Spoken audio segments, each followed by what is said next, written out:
안녕하세요, 옆집 아저씨입니다. 오늘은 직장을 다니다가 퇴사를 하는 경우 내 발로 걸어 나오는 자발적 퇴사이던 비자발적 퇴사이던 이 영상만 끝까지 보시면 실업급여, 다른 말로 구직급여를 최대 9개월간 월 193만원에서 198만원까지 받을 수 있는 방법에 대해서 준비했습니다. 특히 내 발로 퇴사한 자발적 퇴사자분들은 원칙적으로는 실업급여를 신청할 수 없지만 오늘 알려드리는 신청 사유 17가지 사항 중 한 가지라도 해당이 되면 신청해서 받을 수 있으니까요. 좀 더 집중해서 자세히 들으시고 한 번 더 확인하신 다음에 실업급여 신청하시고 받으시기 바랍니다. 시간이 걸리기 때문에 좀 빼고 말씀드릴까 하다가 이번에 17가지 모두 자세히 말씀드리는 것이니까요. 오늘만큼은 끝까지 확인하시고요. 17가지 중 한 가지라도 해당이 되면 실업급여를 신청해서 받으시기 바랍니다. 나이가 좀 많으신 분들도 실업급여에 해당이 될 수 있으니까요. 꼭 확인해 보시기 바랍니다. 그리고 이런 경우가 있는데요. 고용보험 의무 가입자인데도 불구하고 가입을 하지 않은 회사가 있는 경우가 있는데요. 이런 경우는 가만히 있으면 실업급여를 받을 수 없게 됩니다. 그래서 이 내용도 꼭 알고 있어야 하는데요. 이런 경우는 먼저 고용센터에 고용보험 미가입 사실을 신고하고 퇴직한 본인이 직접 실업급여를 신청을 하면 사실관계만 확인이 되면 3년 이내 근무한 기간에 대해서는 자격을 소급하여 취득할 수가 있고 실업급여도 받을 수가 있습니다.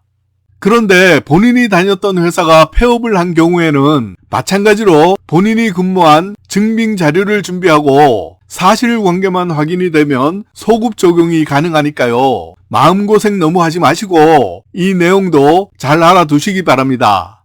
종종 이런 질문을 하시면서 마음고생을 하시는 분들이 계셔서 그동안 신경이 많이 쓰였는데요. 오늘 말씀드리게 되어서 저도 기쁘게 생각합니다. 실업급여를 받을 수 있는 기간은 고용보험 가입 기간과 연령에 따라서 차이가 있습니다. 먼저 50세 미만인 경우 고용보험 가입 기간이 1년 미만은 120일, 1년 이상 3년 미만은 150일, 3년 이상 5년 미만은 180일, 5년 이상 10년 미만은 210일, 10년 이상은 240일까지 받을 수 있습니다. 50세 이상과 장애인인 경우는 1년 미만은 120일, 1년 이상 3년 미만은 180일, 3년 이상 5년 미만은 210일, 5년 이상 10년 미만은 240일, 10년 이상은 270일까지 받을 수 있습니다. 실업급여 신청 시기는 실직 후 12개월 이내에 신청하면 되는데요. 실직 후 곧바로 신청하시기를 조언드립니다. 실업급여를 받을 수 있는 금액과 기간은 직전 3개월 평균 임금의 60%를 받을 수 있는데요. 급여를 많이 받았고 적게 받았던 것과는 상관없이 상한액과 하한액으로 받습니다. 최대 9개월간 받을 수 있고요. 대략적으로 하루 8시간 기준 2025년 하한액은 64,192원으로 월별로는 30일 기준 193만원까지 받을 수 있습니다. 2025년 상한액은 66,000원으로 월별로는 최대 198만원까지 받을 수 있습니다. 하한액과 상한액의 차이가 별로 없으므로 직장 다닐 때 월급을 많이 받고 적게 받는 것과는 상관없이 상한액과 하한액을 받을 수 있습니다.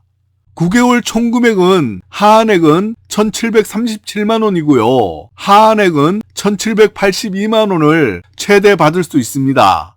개인마다 받는 기간과 금액이 조금씩 달라질 수 있지만 결코 적은 금액이 아니므로 꼭 확인하셔서 실업급여를 받을 수 있는 요건이 하나라도 해당이 되면 신청해서 받으시기 바랍니다.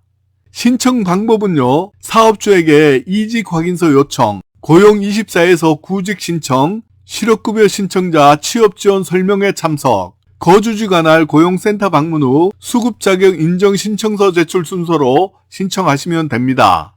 필요 서류 및 좀 더 자세한 사항은 고용24 홈페이지 참고 바라고요. 문의사항은 국번 없이 1350입니다. 실업급여를 받을 수 있는 대상자는 비자발적 퇴사자 먼저 말씀드리고 그 다음에 내 발로 퇴사하는 자발적 퇴사자의 실업 요건 자세히 알려드리겠습니다. 먼저 실업급여의 기본 조건 알려드릴게요. 실직일 전 1년 6개월인 18개월간 고용보험 가입 기간이 180일 이상이어야 합니다. 180일은 단순히 6개월이 아니고요. 휴무 기간을 빼고 계산하므로 6개월 이상이 되므로 대략 7개월 정도로 알고 계셔야 안전합니다. 다만 초단시간 근로자는 24개월입니다. 비자발적 퇴사에 해당되는 경우는 경영상 해고, 공고사직, 정년퇴직, 계약 만료 등으로 회사를 퇴사한 경우입니다. 만 60세가 되어서는 그동안 고용보험을 가입하였다면 자진퇴사를 하더라도 정년퇴직으로 인정됩니다. 그러므로 실업급여를 받을 수 있으니까요. 퇴사하실 때에는 대충 나오지 마시고 주민등록 나이로 만 60세가 넘었는지 꼭 확인해 두시기 바랍니다. 이 부분도 고용센터에 한 번 더 확인해 보시기 바랍니다. 실업급여를 받을 때에는 재취업을 위한 적극적인 노력을 하여야 하는데요. 채용 면접을 보거나 직업훈련 참여, 자영업 준비 활동을 한 경우 등 취업에 성공하지 못한 상태이면 실업급여, 다시 말해서 구직급여를 신청해서 받을 수 있습니다. 지금부터는 내 발로 스스로 퇴사하는 자발적 퇴사여도 실업급여를 받을 수 있는 경우 17가지 자세히 알려드리겠습니다. 17가지 중 하나라도 해당이 되면 실업급여를 신청할 수가 있고요. 경우에 따라서는 증빙자료가 필요할 수가 있습니다. 예를 들면 성희롱 등과 같은 경우는 직장 동료나 증빙자료가 없으면 힘들어질 수가 있는데요. 이와 같은 사유는 퇴사 전에 미리 준비하셔야 합니다. 자, 그럼 출발하겠습니다.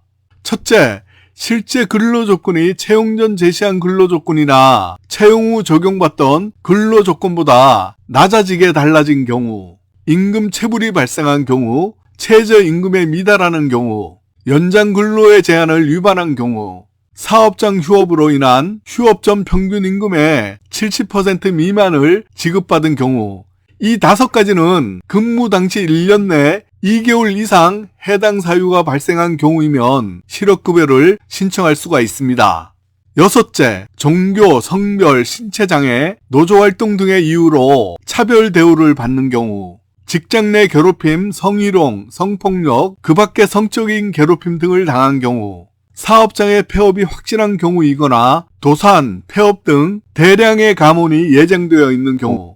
아홉째, 회사의 인수합병, 고용조정, 위법한 사업, 일부 사업의 폐지나 축소 및 업종 전환, 경영의 악화, 인사적체, 신기술의 도입, 기술 혁신 등에 따른 작업 형태의 변경, 사업장의 이전, 다른 지역에 있는 사업장으로 정근, 배우자나 부양해야 할 친족과의 동거를 목적으로 거주지 이전, 결혼으로 인한 이사 등 어쩔 수 없는 통근 불가 사유 등으로 출퇴근에 걸리는 시간이 왕복 3시간 이상일 때, 가족 및 동거하는 친족의 질병, 부상 등으로 30일 이상 본인이 간호해야 하지만 회사의 사정상 휴직이나 휴가가 불가능할 때, 재해 위험에 노출된 경우, 이 경우는 중대재해 발생한 사업장임에도 시정명령이 이행되지 않을 경우입니다. 신체 능력의 감퇴나 질병 등으로 인해서 업무 수행이 불가능할 때, 의사소견서나 사업주 의견 등에 근거하여 객관적으로 인정되는 경우입니다.